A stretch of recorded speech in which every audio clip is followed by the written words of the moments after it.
Marking inner জাহাজ হচ্ছে যেটা যেটা হচ্ছে ইনার জাহাজ। এই জাহাজটা হচ্ছে আমার। ব্রিজটা দেখা যায় না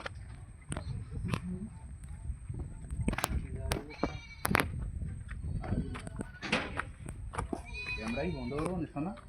আমাদের উন্নয়ন প্রজেক্ট খুব তাড়াতাড়ি চলছে।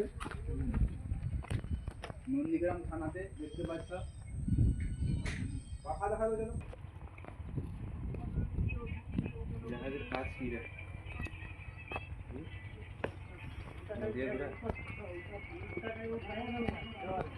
আরে আমি যে যাবো আমার কথা রয়ে আছে এখন দেখো আমরা এখন জাহাজ কারখানাতে ঢুকে বসে আছি। কারখানাতে ইয়েস, আমরা এখন জাহাজ কারখানাতে আছি। দেখতে পাচ্ছেন বড় চাপ